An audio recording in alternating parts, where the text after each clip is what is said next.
Welcome into the Big East Fall Sports Update. I'm Meghan Caffrey, joined alongside John Fanta. I hope you had a wonderful Labor Day. John, how was your holiday? It was good. Just rested up. We've got conference play just around the corner, so use the time to watch some teams in action and just lay back, relax, have that last barbecue of the summer as we gear up for the fall, Meghan. It's hard to believe men's soccer conference play gets underway a week from this Saturday, so tried to rest before the storm begins. And we have plenty of action from this past weekend. Top women's volleyball play, really commanding performances from Big East women's volleyball teams. Plenty of action on the pitch, plus an interview with DePaul men's soccer head coach Mark Plotkin. Before that, let's go to our top 5 plays. Let's do it. Best part of the show. And at number 5, we're starting with the Marquette Golden Eagles volleyball team. They're getting powered by Jenna Rosenthal, Allie Barber and company. That little fader drops in as the Golden Eagles complete a tournament sweep. At number 4, Butler on the road against number 16, Western Michigan, Brandon Goal. He gets both goals for the Bulldogs on the day. They notched their first win of the 2018 season, 2-0 over Western Michigan. Slow-mo. It's winning time at number 3. Let's look at winners. Zach Zandy of Villanova men's soccer. Wildcats are number 15 in the country. Zandy with the game winner. That is a beauty. The midfielder helping Villanova to another victory. He's been Mr. Clutch. And then Tani Oluwase, just a freshman. He delivers in crunch time to give the Red Storm the OT win. Number 2, women's soccer now. Kyra Carusa, forward for Georgetown. Hashtag SC Top 10. Unassisted, Georgetown shuts out the Mountaineers 2-0. Going top shelf. So you say, what could possibly beat that? Because that was nasty. But this is even crazier. Goodness. Martin Alba for Marquette with an absolute missile from 30 yards out. That is nasty stuff. A liner that found its way into the back of the cage. Marquette men's soccer on an early season roll. 2-0 for them to start off the season. A big shutout right there for Marquette. They're looking good. This is a team that in the top drawer poll was ranked number 12 earlier this week, getting some national recognition there. But for Louis Bennett's squad, they're trying to take the next step, be in that top half of the Big East. And last season, some ups, some downs. But now they believe they've got the veterans back to really turn the corner in the conference and be a factor in the postseason. Turning to women's volleyball now. This is the first time since 2007 that 2 Big East teams are ranked in the top 25. Creighton and Marquette coming in at number 5. And rightly so. When you look at these 2 teams, they're led by outstanding hitters. I think Jaylee Winters for Creighton. This is when the Jays got that big win, starting off the season with that win over Kentucky. Love Jaylee Winters.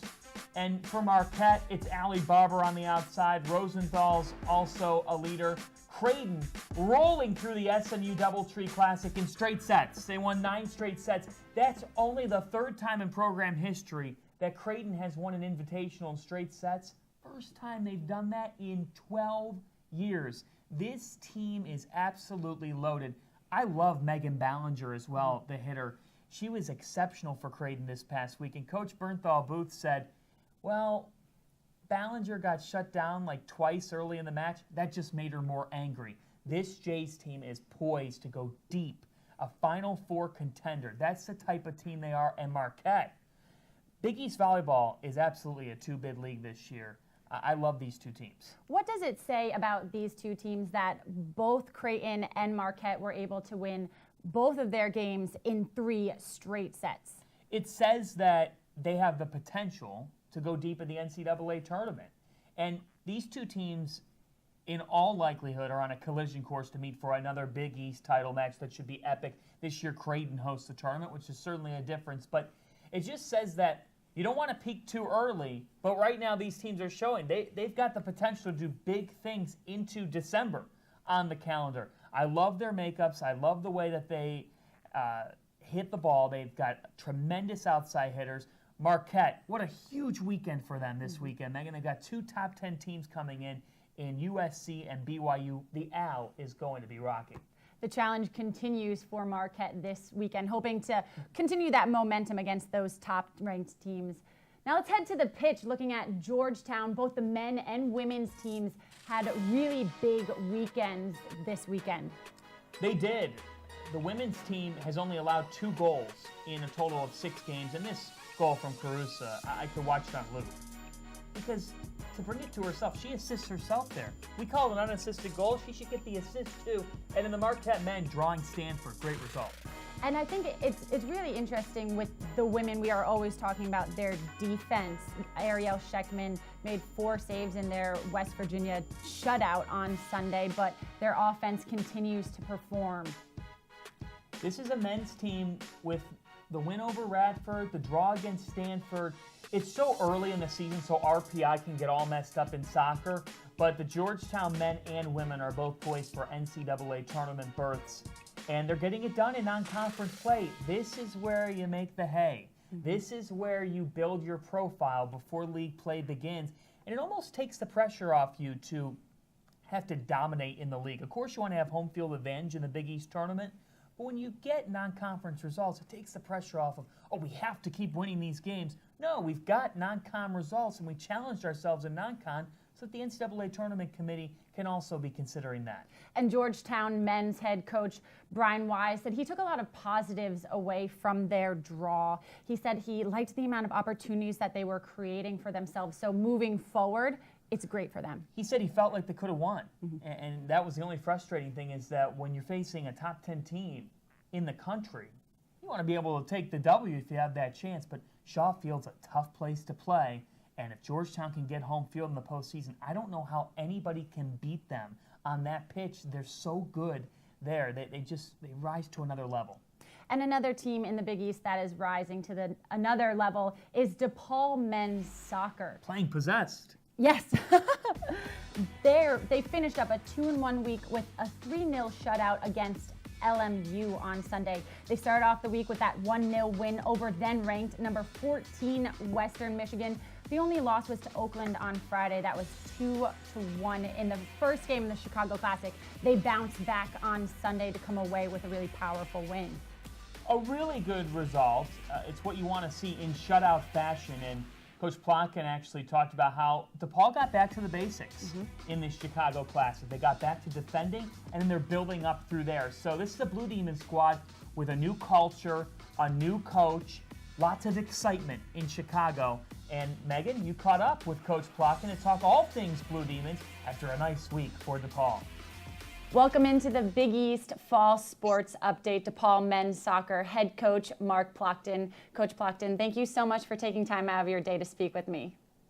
Yeah, my pleasure. Thanks for having me. The Blue Demons finished this weekend's Chicago Classic 1-1. After your teams lost to Oakland on Friday, you challenged them to come out and play with a sense of urgency right from the start against Loyola Marymount. How did your team show you that fight in their shutout win on Sunday?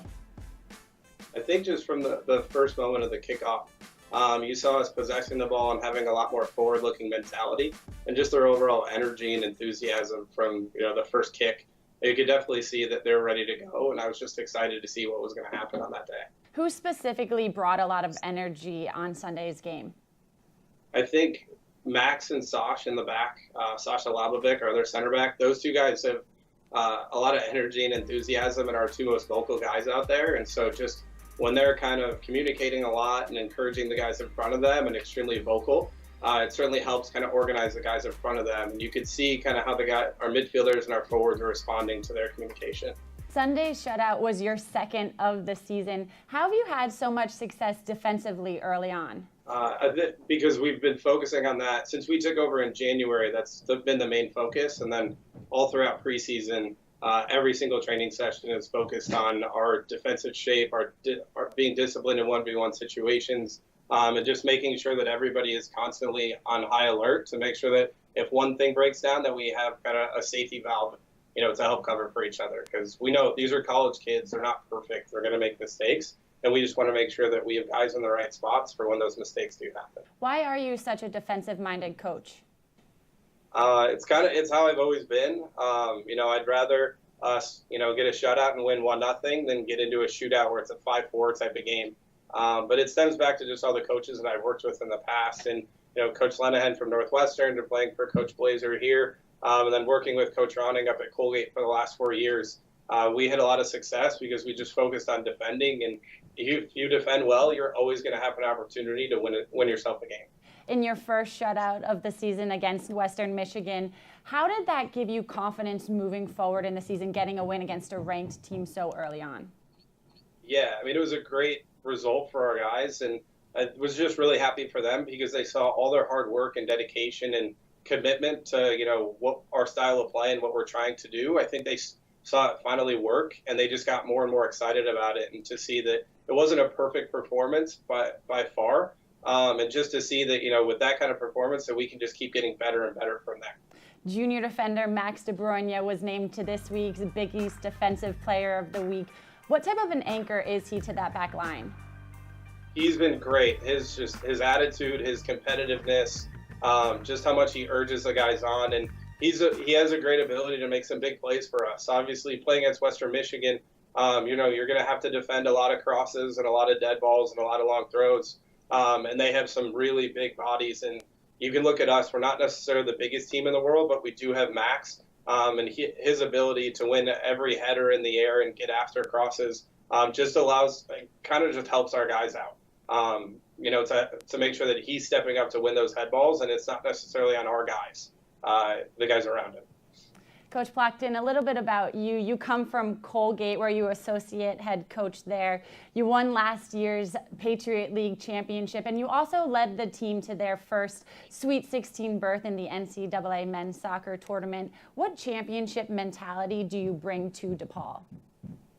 I think it's just showing them that, with a group of guys that weren't necessarily all, MLS and pro prospects, that if you put together a committed performance and team performance, that you can beat teams like UMass, you can beat teams like Michigan, and then you can go on the road and compete with a team like Louisville in the Sweet 16 as well. On that group, we had one player who's playing for, the Red Bull 2 team, Jared Stroud. The rest of the guys are going to go on, to be doctors, lawyers, bankers. And with that kind of attitude, that knowing that if these guys are just committed to performing for each other and for the team, that we can do some special things and win some championships. Coming back to DePaul as head coach is kind of a homecoming for you. It's your third stop here. Player, assistant head coach, and now head coach. What is it like for you to come back to DePaul? I had the stupidest grin on my face when I opened that office for the first time. This is home for me. I met my wife here. All of my best friends are here. Most of my groomsmen are all DePaul soccer players. And the greatest thing is a lot of the people that were here when I was a student athlete and an assistant coach are still working here today. The people in this athletic department are, the best people you're going to come across. And that's just what makes DePaul so amazing, is the people inside this building. What are some of your favorite places to go to in Chicago? There's a great pizza spot down the street called Pequod's, which is the best deep dish in Chicago. And then there's this new place that opened up called Home Slice, which is just around the corner from where Wish Field is. And my wife actually had an alumni get together there before the game on Sunday, and then 30 people showed up. It was pretty cool. I meant to ask you that. You were in New York with great pizza there. Now you're back in Chicago. Are you a deep dish guy, or do you like thin crust?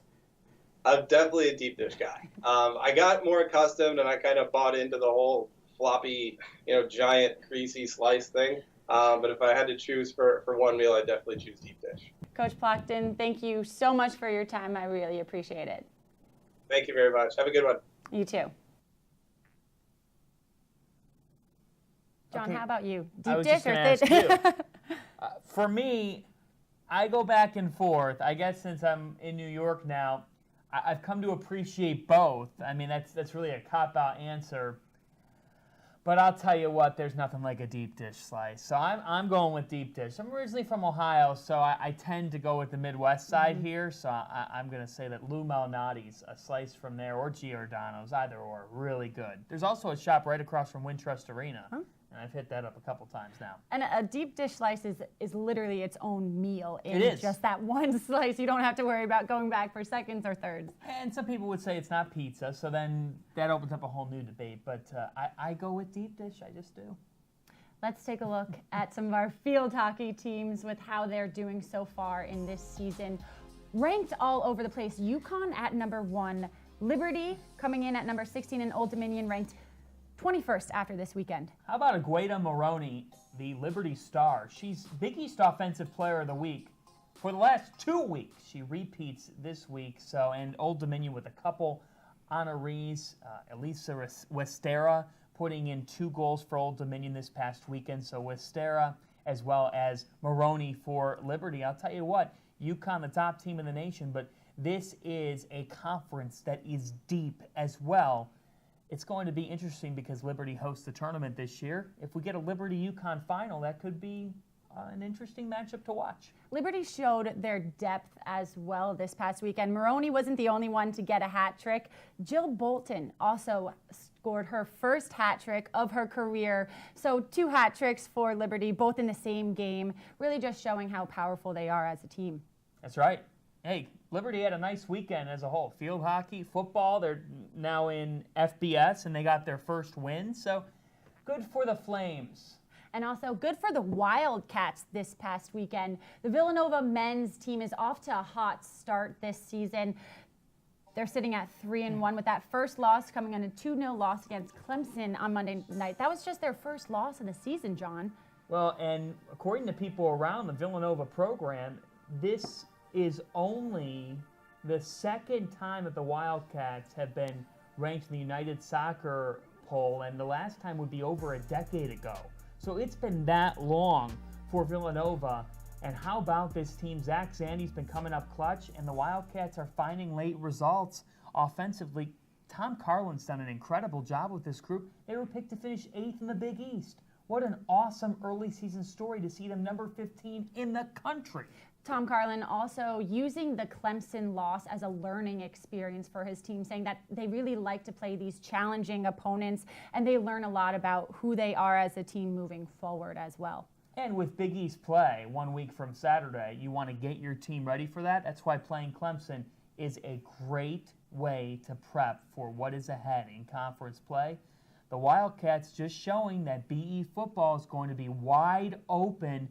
Those 4th, 5th, 6th slots in the league, I don't know. I put my hands up in the air because it's going to be a battle every single day from 1 to 10 in this conference. Even Seton Hall and DePaul have showed they can compete with those teams. Wide open league.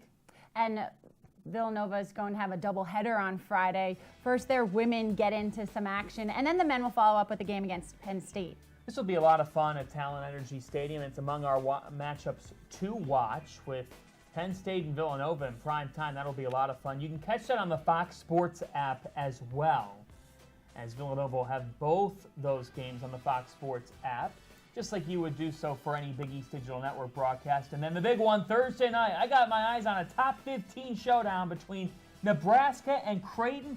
They've already sold over 11,000 tickets for this game. That is amazing. I absolutely can't wait for that game. I think it's going to be so interesting. They're both coming into this match so hot.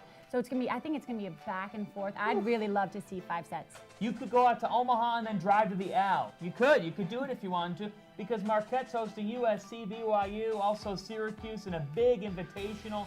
That is super exciting. And then some women's soccer to wrap up the weekend, but it just keeps on churning ahead. Hard to believe a week from now, we're going to be talking men's soccer conference play preview. And the national rankings in this conference are really impressive, as Georgetown, both men's and women's soccer, are ranked. I got to tell you, Megan, with the 2 volleyball ranked, the 3 field hockey ranked, it is going to be a spectacular Big East Fall Championship season. Exactly, John. No surprise there with the volleyball, the Creighton Blue Jays and Marquette. But I love looking at this men's soccer ranking. Some of the guys that you wouldn't expect coming into this season. You have Marquette receiving votes there, and it's going to be so much fun.